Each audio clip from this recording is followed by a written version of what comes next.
Let us turn to the Bible on this beautiful Sunday morning, more specifically a part in the Bible called Genesis. I think you're all familiar with it. It features a man and a woman named Adam and Eve. They were the first two people created by God. They resided in the Garden of Eden, but they were only allowed to reside in a specific garden if they abided by one specific rule, technically two. Rule number one was they both had to be naked, which is kind of weird in retrospect. And number two is they couldn't eat a specific fruit, the fruit being an apple. I'm assuming God was hungry and wanted to save it, for like later, maybe. He's kind of busy creating things and stuff. And, there's nothing better than just coming home from a hard day's work and eating an apple. So he was like, hey, just don't eat my apple, okay? So I think you guys know the little tale.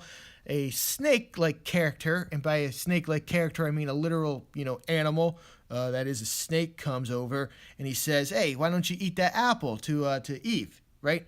And she was like, no, we can eat any fruit of any tree in the garden, but, we can't do that one. And the snake was like, yeah, that's not true. Yeah, you won't die.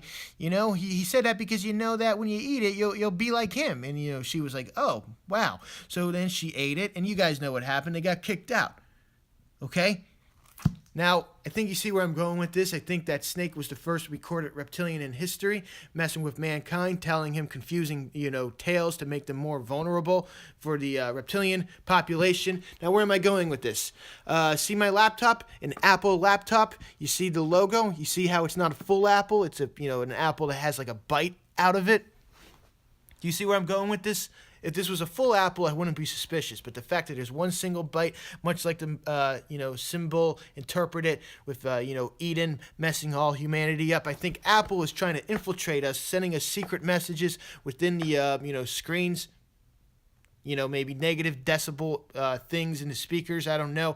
It's so hard to, look at the actual hardware in it because it's, literally encased. You have to go to a quote-unquote genius, a.k.a. a reptilian certified worker. It's not good, okay? So, I don't know. Listen, keep asking questions. I am chucking this thing tomorrow and getting a Dell. Keep asking questions.